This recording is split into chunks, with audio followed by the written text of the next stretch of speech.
ये फिल्म एक ऐसी लड़की की है जिसे एक खतरनाक क्रिएचर से प्यार हो जाता है, मगर ये क्रिएचर एक बहुत ही बड़ी मुसीबत में फंस चुका था। ये लड़की इस क्रिएचर को इस मुसीबत से कैसे निकालती है और इन दोनों के बीच जो रिलेशन बनता है उसका क्या नतीजा निकलता है। ये फिल्म काफी मजेदार है। फिल्म की शुरुआत में एक शहर को दिखाया जाता है। उसी शहर में एक लड़की का सीन दिखाया जाता है जिसका नाम इलाजिया होता है। इलाजिया का कोई दोस्त नहीं होता, जिसकी वजह से वह अकेली रहती है। इलाजिया बोल नहीं सकती। इलाजिया का एक पड़ोसी होता है जिसका नाम जाइल्स होता है। वहीं इलाजिया एक लैब में सफाई का काम करती है। वहाँ पर उसकी एक सहकर्मी होती है जो उसकी बेस्ट फ्रेंड होती है। सिर्फ वही इलाजिया को पसंद करती थी, बाकी के लोग इलाजिया से ठीक से बात भी नहीं करते थे, इसीलिए इलाजिया भी ज्यादा किसी से बात नहीं करती थी। इसके बाद दिखाया जाता है कि एक ऑफिसर आता है और सभी से कहता है कि आज हमारे लैब में एक टीम आ रही है जो अपने साथ कुछ ऐसी चीज ला रही है जो काफी ज्यादा मिस्टीरियस है और आज से पहले किसी ने भी उसे नहीं देखा है। तभी वह टीम वहाँ पर आ जाती है। उनके साथ एक बड़ा सा वाटर टैंक होता है। इस टैंक के पानी में कोई अजीब सी चीज होती है। इलाजिया जब उसके पास जाती है तो वह चीज मूवमेंट करने लगती है। तभी एक टीम आती है और इस मिस्टीरियस चीज को अपने साथ लैब में सेफ जगह पर ले जाती है। इलाजिया और उसके दोस्त को कुछ भी समझ नहीं आता। दूसरे दिन जब वे लोग सफाई कर रहे होते हैं तो उन्हें उस रूम में कोई आवाज आती है जैसे कोई चीख रहा हो। इसके साथ ही एक आदमी वहाँ से बाहर निकलता हुआ दिखाई देता है जो कि वहाँ का कर्नल होता है। उसका पूरा शरीर खून से लथपथ होता है। यही कर्नल इस पूरे प्रोजेक्ट का हेड होता है। उसके हाथ से लगातार खून बह रहा था। तभी एक टीम आकर कर्नल को अपने साथ ले जाती है। इलाजिया और उसकी दोस्त को ये ऑर्डर दिया जाता है कि इस रूम को अच्छी तरह से साफ कर दो। जब इलाजिया और उसकी दोस्त अंदर जाती हैं तो वे हैरान हो जाती हैं। वहाँ चारों तरफ खून पड़ा होता है, साथ ही दो कटी हुई उंगलियां भी होती हैं। वे उन उंगलियों को एक पैकेट में रख लेती है। उसकी दोस्त किसी को बुलाने बाहर जाती है। इलाजिया आगे बढ़ती है तो देखती है कि एक बड़े से वाटर टैंक में एक क्रिएचर होता है। वे दिखने में बिल्कुल इंसानों की तरह होता है। वह जब इलाजिया को देखता है तो पास आ जाता है। तभी वहाँ इलाजिया की दोस्त और एक ऑफिसर आ जाते हैं। वे क्रिएचर पीछे की तरफ चला जाता है। अब इलाजिया को उस क्रिएचर के बारे में पता चल चुका था। दूसरे दिन फिर इलाजिया उस क्रिएचर के पास जाती है जिसे कि एक बड़े पूल में रखा गया होता है। वह अपने साथ एक अंडा भी लाई होती है। वह चम्मच से अंडे को ठोकती है जिसके कारण आवाज पैदा हो, क्योंकि इलाजिया बोल नहीं सकती थी। वह क्रिएचर आवाज सुनकर बाहर आ जाता है। इलाजिया उस क्रिएचर को अंडे देती है, लेकिन वह काफी डरा हुआ होता है। वह इलाजिया के हाथ से अंडा नहीं लेता, इसीलिए इलाजिया उस अंडे को छीलकर उस पूल के किनारे पर रख देती है। वह क्रिएचर उस अंडे को लेकर वापस पानी में चला जाता है। इलाजिया भी बाहर चली जाती है। इसके बाद वह कर्नल इलाजिया और उसके दोस्त को अपनी कैबिन में बुलाता है। वह उन्हें बताता है कि जितना हो सके उस क्रिएचर से दूर रहो। वह बहुत ही खतरनाक जानवर है। तुम्हारी ड्यूटी सिर्फ इतनी है कि उस रूम को साफ करना है।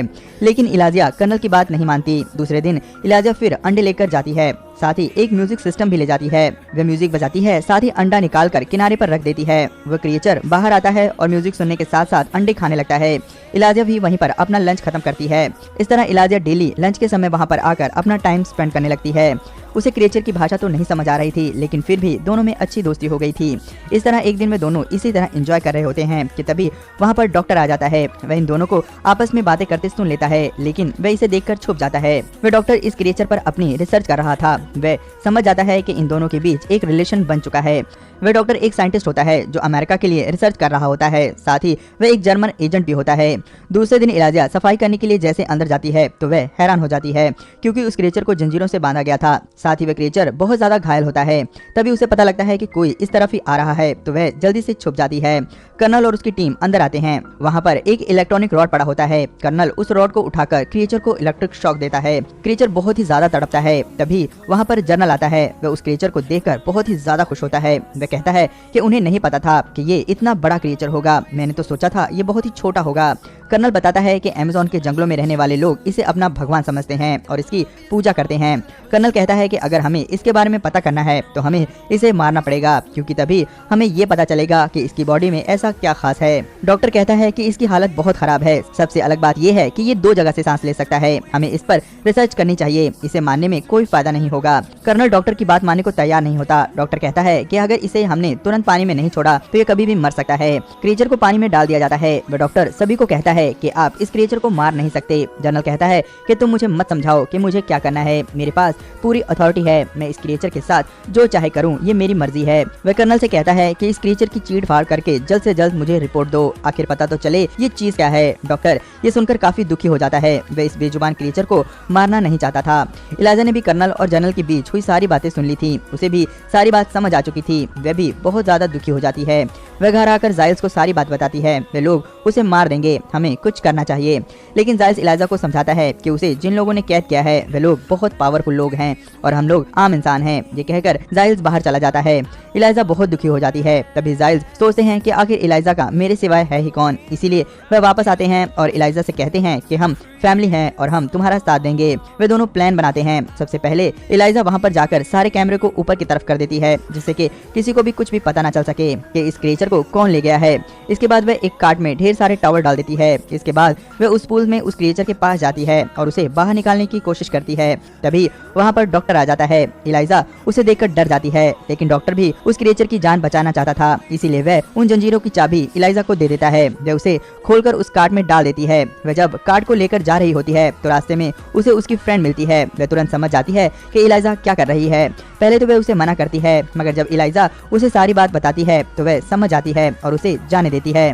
वे दोनों बाहर की तरफ आते हैं। इधर जाइल्स अपनी गाड़ी लेकर अंदर की तरफ जाता है, जहाँ पर गार्ड को शक हो जाता है, इसीलिए वह उसे अंदर नहीं आने देता। यहाँ पर भी डॉक्टर उस गार्ड को बेहोश करके उसकी मदद करता है। तभी वे दोनों उस क्रिएचर को लेकर बाहर आते हैं और गाड़ी में बैठकर भागने लगते हैं। इलाइजा उस क्रिएचर को अपने घर ले जाती है और बाथटब में डाल देती है, क्योंकि उसे पानी की जरूरत थी। इलाइजा अपने दोस्त को पाकर बहुत ज्यादा खुश होती है और वह डिसाइड करती है कि 10 तारीख को वह उसे रिवर में छोड़ आएगी, क्योंकि 10 तारीख को बारिश की संभावना थी। पानी के सहारे वह अपने घर तक चला जाएगा। अगले दिन इलाइजा और उसके दोस्त काम पर भी पहुंच जाती हैं, जिससे कि किसी को भी उन पर शक न हो। इधर घर में जाइल्स उस क्रिएचर के पास होते हैं और उसका ध्यान रख रहे होते हैं। इसी दौरान जाइल्स की आंख लग जाती है। वह क्रिएचर बाथटब के बाहर निकलता है, जहां पर जाइल्स की पालतू बिल्ली होती है। वह उसे खाने लगता है।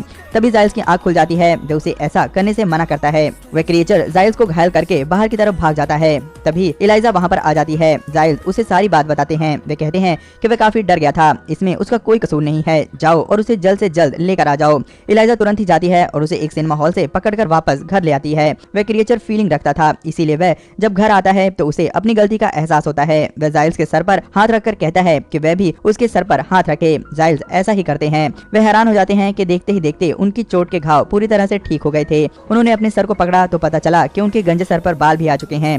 वह समझ गए थे कि जरूर इस क्रिएचर में कोई पावर है। इधर धीरे धीरे इलाइजा और वह क्रिएचर एक दूसरे के काफी करीब आ चुके थे। वे दोनों आपस में इंटीमेट भी होते हैं। इधर जनरल काफी गुस्से में होता है। वह कर्नल को धमकी देता है कि अगर तुमने जल्द से जल्द क्रिएचर को नहीं खोजा तो तुम्हारी पर्सनल और प्रोफेशनल दोनों लाइफ में प्रॉब्लम आ जाएगी। कर्नल जल्द से जल्द उसे खोजने का वादा करता है। उसे डॉक्टर पर शक होता है, क्योंकि वह ही उसकी जान बचाना चाहता था। वह डॉक्टर के घर जाता है। वहाँ वह देखता है कि डॉक्टर घर के बाहर किसी से मिल रहा होता है। तभी 2 लोग डॉक्टर पर गोली चलाने लगते हैं। कर्नल उन दोनों को गोली मार देता है। वह डॉक्टर को रशियन भाषा में बात करते हुए सुन लेता है और समझ जाता है कि डॉक्टर एक एजेंट है। वह उसके पास आता है और उस क्रिएचर के बारे में पूछता है। वह डॉक्टर कर्नल को कुछ भी नहीं बताता। तब कर्नल डॉक्टर को काफी टॉर्चर करता है। कर्नल डॉक्टर को मारने लगता है। डॉक्टर के मुंह से एक बात निकल जाती है, क्लीनिंग स्टाफ। कर्नल डॉक्टर को मार देता है। उसे तुरंत इलाइजा के दोस्त पर शक होता है, क्योंकि इलाइजा तो बोल नहीं सकती थी। वह इलाइजा के दोस्त के घर जाता है और उस पर दबाव बनाकर क्रिएचर के बारे में पूछता है, मगर वह कुछ भी नहीं बताती। तभी यह देखकर उसका पति काफी डर जाता है। वह उसे बताता है कि उसने इलाइजा और उसकी पत्नी की बातें सुनी हैं। वह क्रिएचर इलाइजा के घर पर है। कर्नल इलाइजा के घर की तरफ जाता है। इलाइजा की दोस्त उसे फोन करके बता देती है कि कर्नल तुम्हारे ही घर आ रहा है, तुम कहीं भाग जाओ। उस दिन 10 तारीख होती है और बारिश भी हो रही होती है। इलाइजा जाइल्स के साथ उस क्रिएचर को लेकर नदी पर चली जाती है। इधर कर्नल इलाइजा के घर आता है तो उसे वहाँ कोई भी नहीं मिलता। तभी उसकी निगाह कैलेंडर पर पड़ती है। उस पर 10 तारीख के नीचे एक नोट लिखा होता है, इस दिन उसे रिवर पर छोड़ना है। वह तुरंत ही नदी की तरफ जाता है। इधर इलाइजा अपने दोस्त को लेकर नदी पर पहुंच चुकी होती है। वह उसे बाय कर रही होती है। तभी वहाँ पर कर्नल आ जाता है। वह दोनों को गोली मार देता है। दोनों नीचे गिर जाते हैं। तभी वह क्रिएचर उठता है। इससे पहले कि कर्नल दोबारा गोली मार सके, क्रिएचर कर्नल के पास पहुंच जाता है। इससे पहले कि कर्नल कुछ सोचता, क्रिएचर उसे मार देता है। इसके बाद वह क्रिएचर इलाइजा को गोद में उठाकर नीचे नदी में कूद जाता है। वह समुद्र की गहराइयों में चला जाता है। वह इलाइजा के गर्दन पर उस निशान पर हाथ रखता है, जिससे कि वहाँ पर एक अलग सा कुछ बन जाता है। इस तरह से इलाइजा पानी में भी सांस ले पा रही थी।